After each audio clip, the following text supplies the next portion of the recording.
वार्त सूत्र 10वां अध्याय। 10वें अध्याय के 5वें सूत्र की विवेचना चल रही थी। तदनंतरम ऊर्ध्वम गच्छति आलोकांतात्। जब समस्त कर्मों का क्षय हो जाता है तब वह आत्मा लोकांत गमन करती है।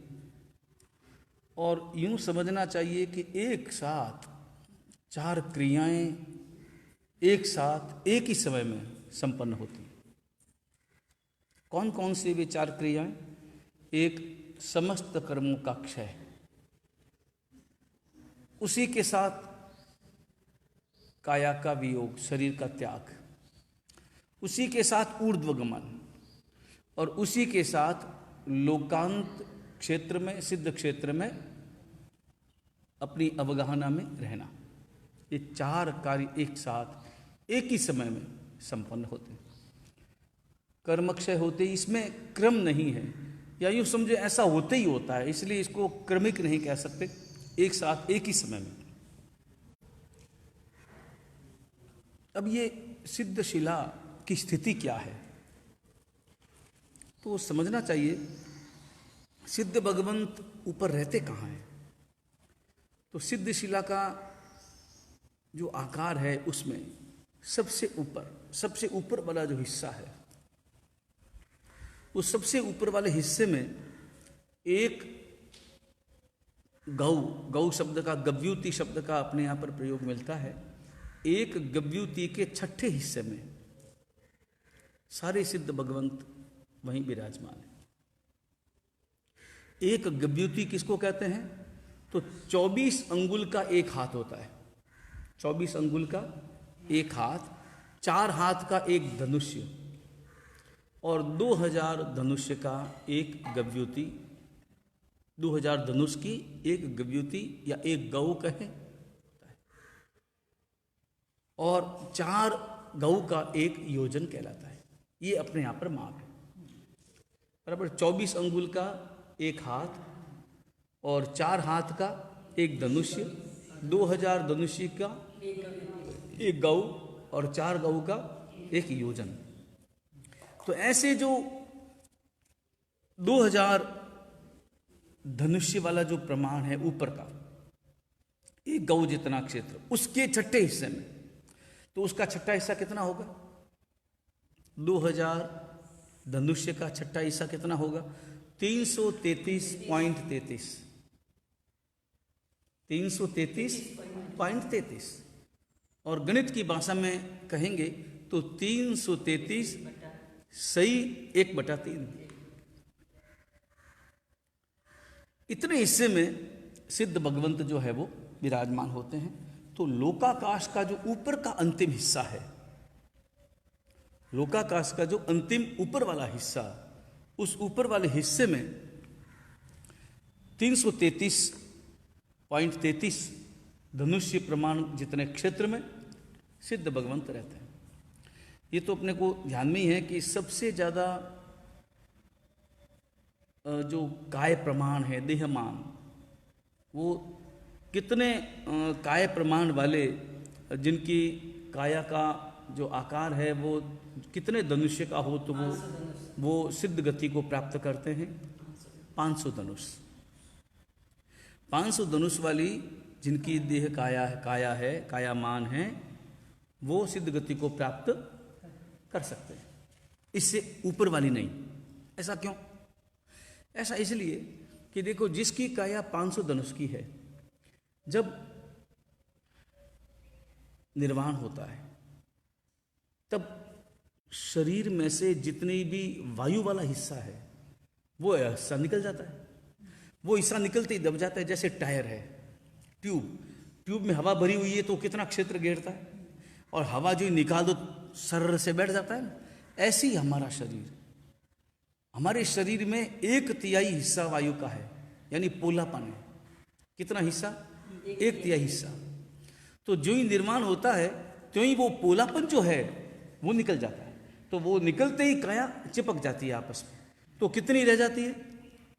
2/3 हिस्सा रह जाता है। तो 500 धनुष का 2/3 हिस्सा कितना? 500 धनुष का 2/3 हिस्सा कितना होता है? गणित आती? 2/3 हिस्सा का मतलब 3 हिस्से करो, फिर उसके 2 हिस्से, 3 हिस्से करो। जैसे 6 संख्या है, मान लो 6 का 2/3 हिस्सा कितना होगा? 4 होगा ना। 1/3 हिस्सा 2, तीसरा हिस्सा 2, और उसको डबल करेंगे तो 2/3 हिस्सा, तो 4। ऐसे ही 500 धनुष की काया जिनकी हैं, उनका 2/3 हिस्सा होता है 333.33। तो इतना देहमान है, तो इतना ही देहमान, इतना ही उनकी अवगाहना होगी, तो उतनी अवगाहना के साथ वो वहां पर विराजमान होते हैं, इससे ज्यादा नहीं।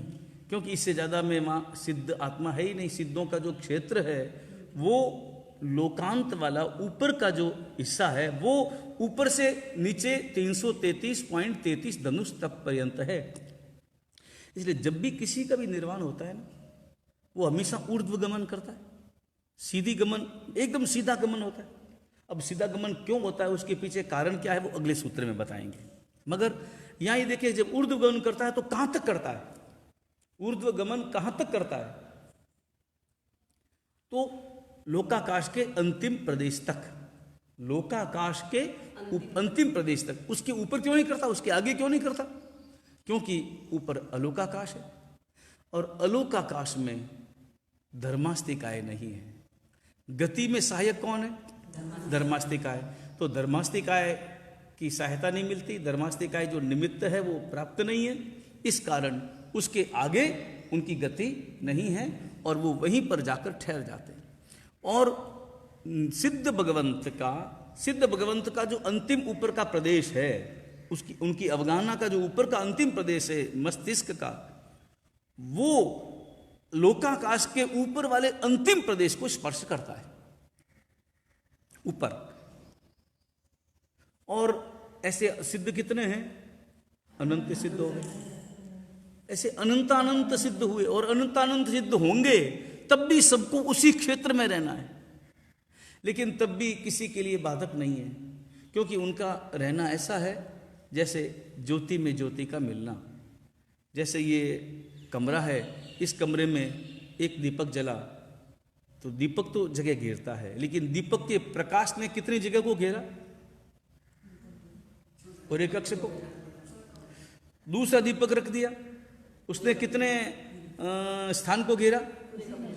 तो दोनों का प्रकाश है तो अलग अलग, 2 दीपक है, दोनों का ही प्रकाश अलग अलग है, मगर फिर भी शामिल रहते हैं और अपनी स्वतंत्र सत्ता बनाए रखते हैं। हर दीपक का अपना प्रकाश, अपनी स्वतंत्रता रखता है। वो इतना मिक्स नहीं हो जाता कि बाद में अलग न कर सके। उस दीपक को बाहर ले जाओ, अलग हो जाएगा प्रकाश, उसका प्रकाश गया, मिक्स नहीं हुआ, लेकिन साथ में रहा और बाधक न बना। वो दूसरा पहला वाला प्रकाश ये नहीं कहता कि अब तेरे लिए कोई जगह नहीं है, मैंने अपनी जगह रोक ली, वो मना नहीं करता। वो बड़े आराम से सारे प्रकाश 1 2 3 4 5 6 10 20 जितने भी दीपक रखने हों रख लो, वो ज्योति में ज्योति मिल जाएगी।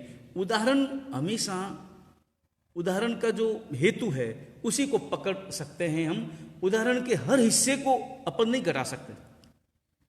जैसे ये नहीं कह सकते कि भाई देखो दीपक का प्रकाश का आपने उदाहरण दिया, तो दीपक का प्रकाश 1 से 2 हुआ तो प्रकाश बढ़ गया, तीसरा आया तो और प्रकाश बढ़ गया, चौथा आया तो और प्रकाश बढ़ गया। तो क्या सिद्धों में भी ऐसा ही है? वहां ये उदाहरण काम नहीं आ सकता।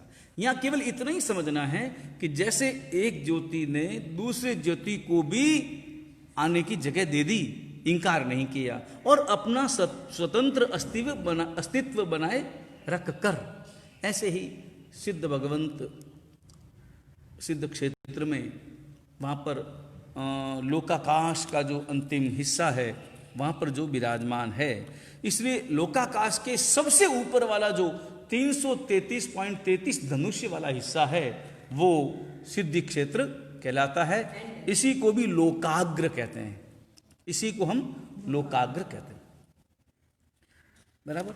और 500 धनुष से ज्यादा काया होगी तो उनकी अवगाहना ज़्यादा हो जाएगी, तो वहाँ पर आ ही नहीं सकेंगे, क्योंकि अवगाहना तो छोटी बड़ी नहीं होती, अवगाहना तो जितनी होगी उतनी होगी।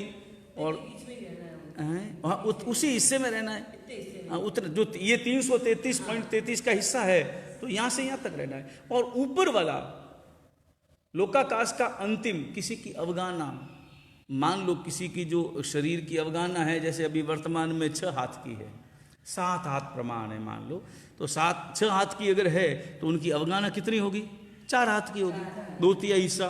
तो 4 हाथ तो ठीक ऊपर चले जाएंगे, तो वो कि 333 में नहीं रहेंगे, वो 333 में संपूर्ण रूप से नहीं रहेंगे, वो ऊपर ऊपर के 4 हाथ की अवगाहना उनकी रहेगी। लेकिन ये आवश्यक है कि सिद्ध भगवंत जिस मुद्रा में निर्माण को प्राप्त करते हैं, उसका 2/3 हिस्सा, उसमें मस्तिष्क का जो ऊपर का हिस्सा है वो लोकाकाश के ऊपर के अंतिम प्रदेश को स्पर्श करते हैं, उनका स्पर्श करते हैं। बराबर।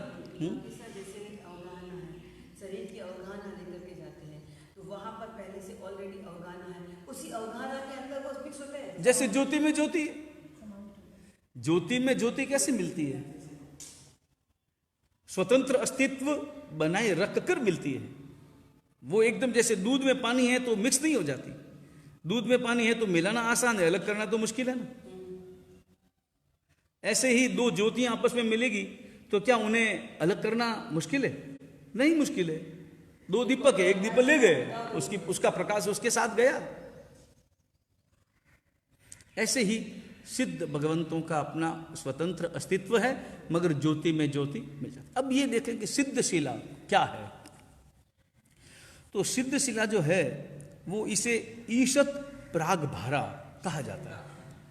बराबर, ईशत प्राग भारा वो है कहाँ कि जो अपना ये पूरा भूगोल है वो तो अपने तत्वार्थ सूत्र में पहले सारा विवेचन इसका आ चुका है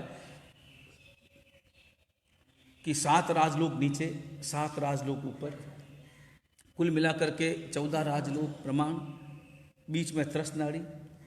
उस त्रस्त नाड़ी में सबसे ऊपर देवलोक शुरू हुआ, पृथ्वीलोक के ऊपर। देवलोक में पहले 12 देवलोक, उसके बाद में 9 ग्रेवयक, उसके बाद में 5 अनुत्तर विमान, उसमें सबसे ऊपर सर्वार्थ सिद्ध विमान। तो सर्वार्थ सिद्ध विमान उसके 12 योजन ऊपर, सर्वार्थ सिद्ध विमान से 12 योजन ऊपर ये सिद्ध शिला नाम की पृथ्वी है। बराबर। और ये जो सिद्ध शिला नाम की जो पृथ्वी है एकदम स्फटिक की तरह सफेद है, एकदम स्वच्छ है। और आकार कैसा है उसका? ऊपर से एकदम सपाट और नीचे से ऐसी अर्धचंद्र, चंद्रमा जैसी, अर्धचंद्र जैसी। तो उसमें मध्य भाग में उसकी जो मोटाई है वो कितनी है? 8 योजन, 8 योजन। और ऐसे लंबाई कितनी है? 45 योजन, 45 लाख योजन, 45 योजन नहीं, 45 लाख योजन। और उसकी जो चौड़ाई मोटाई है वो कितनी है? 8 योजन। और मध्य में फिर धीरे धीरे धीरे कम घटती जाती और एकदम किनारे पर वो सिद्धशिला का आकार, उसकी मोटाई कितनी रह जाती है? मक्खी के पांव की तरह पतली, एकदम किनारे पर एकदम पतली रह जाती। ऐसी यह सिद्धशिला है, बिल्कुल दूज के चंद्रमा के समान इस प्रकार आकार लिए होती है। बीच में मोटाई उसकी 8 योजन वाली होती है। बराबर। अब यहां पर बताते हैं कि सिद्ध भगवंत जो है उनकी अवगाहना है, ये बराबर है, मगर फिर भी वो अरूपी है। अवगाहना है उनके आत्म प्रदेशों की अवगाहना है। अवगाहना जो है वो किसकी है? शरीर की तो नहीं है, क्योंकि शरीर तो यही छूट गया। उनके आत्म प्रदेश, तो आत्म प्रदेश जो है पूरी काया में थे, वायु का हिस्सा निकला, ओलान का हिस्सा निकला, तो आत्म प्रदेश संकुचित हो गए, 2/3 हिस्से में रह गए। तो आत्म प्रदेश चूंकि अरूपी है और अरूपी होने से ज्योति में ज्योति जैसे मिल जाती है, ऐसे वो एक दूसरे में समाहित हो जाते।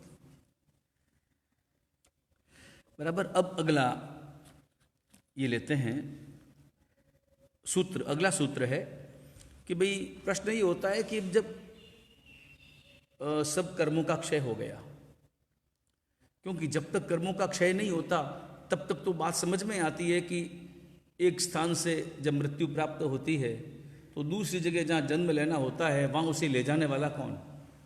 तो वहाँ पर तो दो शरीर है साथ में, कार्बन शरीर, तेजस शरीर, दोनों साथ में है।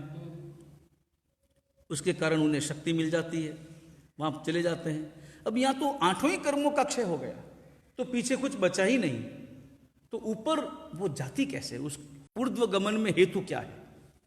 ऊर्ध्व गमन किस शक्ति के बल पर वे वहां पर करते हैं? इसका उत्तर यहां अगले सूत्र में देते हैं।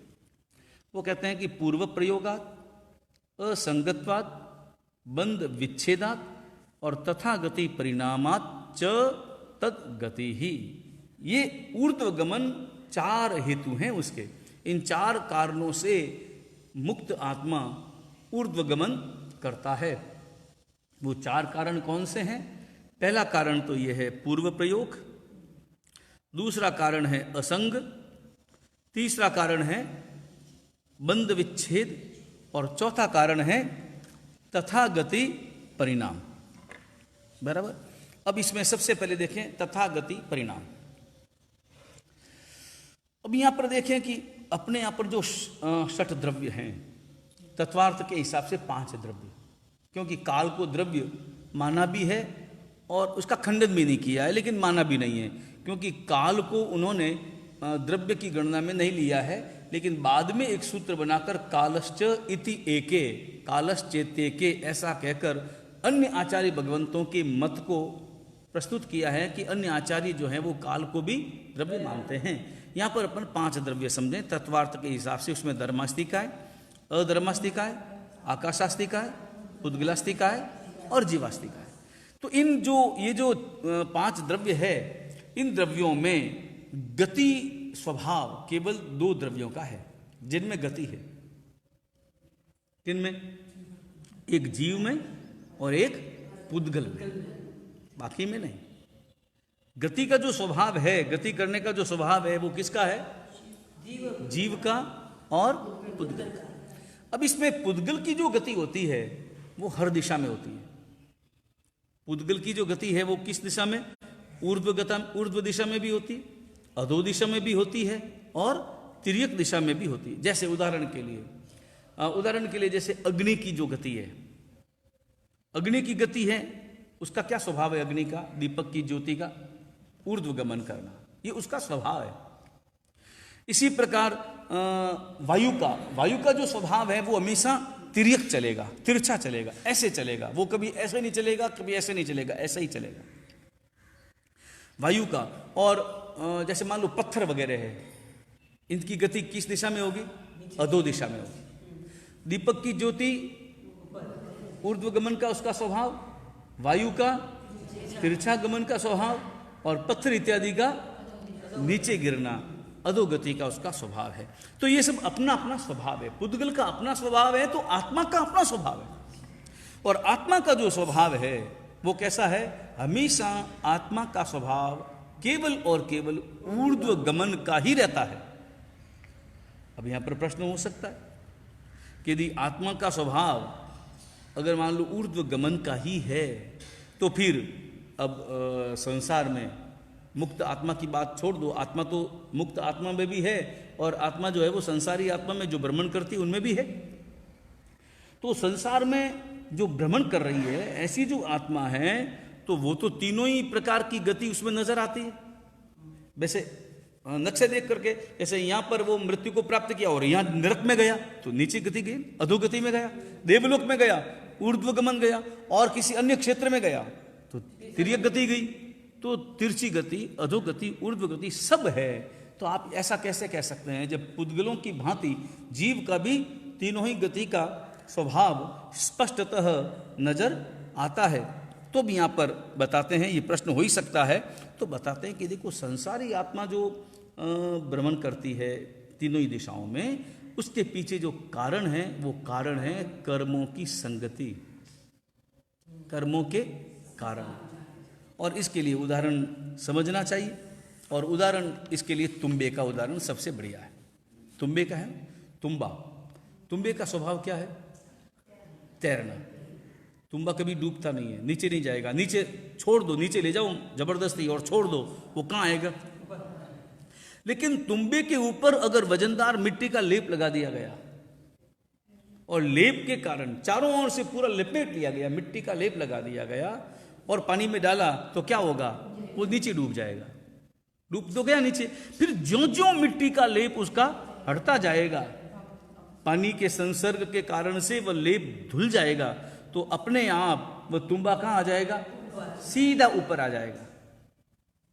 सीधा ऊपर ही आएगा ना, क्योंकि उसका क्या है? ये उसका स्वभाव है। तो यहां पर उत्तर दिया है तथागति परिणाम। तथागति परिणाम का अर्थ क्या है? उस प्रकार की गति का आत्मा का परिणाम यानी स्वभाव है। इस कारण से आत्मा हमेशा कहां? ऊर्ध्वगमन करती है। इसी प्रकार आत्मा है, आत्मा के ऊपर कर्मों का लेप है, जब तक कर्मों का लेप है तब तक अधोगति में जाती है, ऊर्ध्व गति करती है, त्रियक गति भी करती है। लेकिन ज्यों ही कर्मों का लेप मिट जाता है तो तुम्बे की भांति सीधा वो आत्मा ऊर्ध्वगमन करता है। बराबर। तो इसमें साथ में दिया है असंगत्वात्।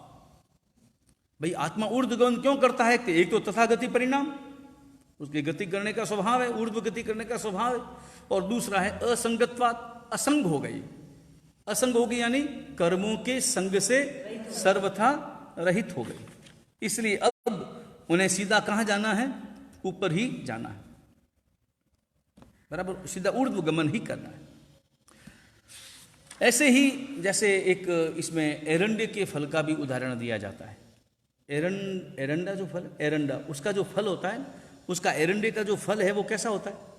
एरंडे का फल जब पक जाता है और उसका ऊपर का जो छिलका है, वो छिलका जब एकदम सूख जाता है तो सूखने पर वो फट जाता है, और फटते ही दो भाग हो जाते हैं, और फटते ही, छिलका फटते ही उस एरंडे का जो बीज है वो एकदम उछलता है और उछल करके सीधा ऊपर जाता है।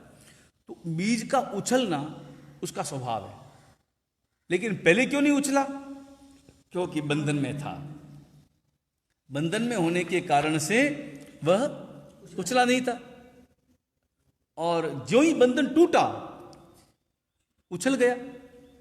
ऐसे ही संसारी आत्मा को कर्मों का बंधन है, और कर्मों के बंधन से ज्यों ही मुक्त हो जाता है त्यों ही सीधा ऊर्ध्वगमन करता है। इसलिए इसमें एक हेतु बताया, बंध विच्छेदात।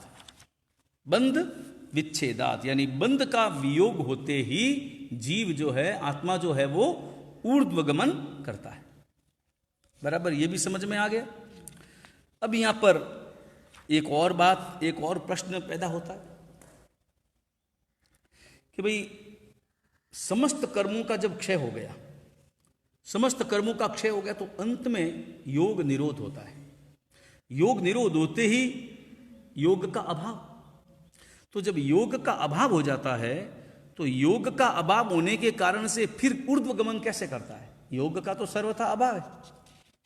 तो यहां पर कहते हैं पूर्व प्रयोगात।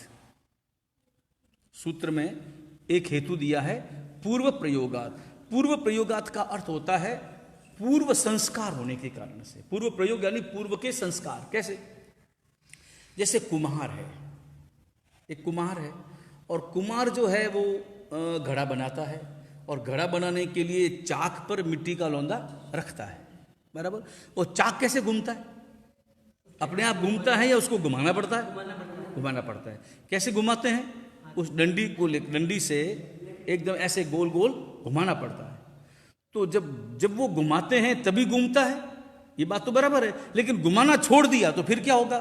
थोड़ी देर तक तो वो घूमता रहेगा ना। वो क्यों घूमता है? उसको घुमा तो नहीं रहा है उस समय में, उसने तो हाथ दूर कर दिया, और वो जिस डंडी से घुमा रहा था वो डंडा भी दूर कर दिया, तो फिर वह क्यों घूम रहा है? वो पूर्व संस्कार, जो चक्कर लगाया उसमें जो शक्ति लगी, उसके कारण अब हट जाने पर भी वह चाक घूम रहा है। ठीक उसी प्रकार ये पूर्व प्रयोगात, यानी पूर्व के संस्कारों के कारण से आत्मा जो है वो सीधा ऊर्ध्वगमन करता है। बराबर। अब ये तो मैंने प्रश्न का उत्तर बता ही दिया कि भाई लोकांत के हिस्से में वहां जाकर के अटक जाता है। अब तुम्बा है ना, तुम्बे के ऊपर से मिट्टी का लेप हट गया तो तुम्बा क्या करेगा? पानी में नीचे ही रहेगा या ऊपर आएगा? ऊपर आएगा। तो ऊपर कहां तक आएगा? पानी के किनारे तक ही आएगा ना। और ऊपर क्यों नहीं आया? जब तुम्बे का स्वभाव ऊपर जाना है तो और ऊपर क्यों नहीं गया? क्योंकि तुम्बे को जो सहायक तत्व है वो कौन है? तुम्बे का सहायक तत्व पानी है। तो पानी जहां तक है वहां तक तुम्बा ऊपर आ गया, ऊपर आगे पानी नहीं है, बस आगे नहीं जा सकता। ठीक उसी प्रकार आत्मा को सहायक तत्व जो धर्मास्तिकाय है, वो धर्मास्तिकाय लोकाकाश पर्यंत है, लोकांत तक ही है। उसके ऊपर अलोकाकाश है और अलोकाकाश में केवल और केवल आकाशास्तिकाय है। न वहाँ धर्मास्तिकाय है, न अधर्मास्तिकाय है, न पुद्गल है, न जीव है। वहाँ केवल और केवल आकाश है, अलोकाकाश। इसलिए कहा है कि वहाँ पर लोक संबंधी कोई भी नियम कानून वहाँ पर लागू नहीं होते। तो वहाँ पर आत्मा नहीं जा सकता, क्योंकि गति में सहायक तत्व जो धर्मास्तिकाय है वो वहाँ पर उपलब्ध नहीं है। तो ये सूत्र समझ में आ गया। वापस देख लें। पूर्व प्रयोगात असंगत्वात बंध विच्छेदात तथा गति परिणामात च तदगति ही। तदगति यानी ऊर्ध्व गति ही। वो ऊर्ध्व गति जो होती है उसमें क्या हेतु है? तो एक तो पूर्व प्रयोगात, इसके लिए उदाहरण कौन सा है? चाक वाला। असंगत्वात, असंगत्वात में उदाहरण किसका है? तुम्बे का। तुम्बे का असंगत्वात में उदाहरण तुम्बे का है। और उसके बाद में बंध विच्छेदात, इसमें उदाहरण है एरंडे के फल का, एरंडे का जो फल है वो। और तथा गति परिणाम, इसमें उदाहरण है अपनी अपनी गति का, अपने अपने अपना अपना स्वभाव। जैसे दीपक का स्वभाव ऊर्ध्व गमन का है, वायु का स्वभाव तिर्यक गमन का है, पत्थर इत्यादि का स्वभाव अधोगमन का है। ठीक उसी प्रकार आत्मा का जो स्वभाव है वह ऊर्ध्व गमन का है। बराबर। ये सूत्र हो गया। अब अगला सूत्र एक बाकी है। इस अगले सूत्र की विवेचना, जिसमें 12 द्वारों से, 12 प्रकार के द्वारों से सिद्ध भगवंतों की विवेचना की जाएगी, वो विवेचना कल करेंगे। वीतराग परमात्मा की आज्ञा विरुद्ध कुछ भी कहा गया हो, मिच्छामि दुक्कडम। सर्व मंगल मांगल्यम सर्व कल्याण कारणम प्रधानम सर्वधर्माणाम जैनम जयति शासनम।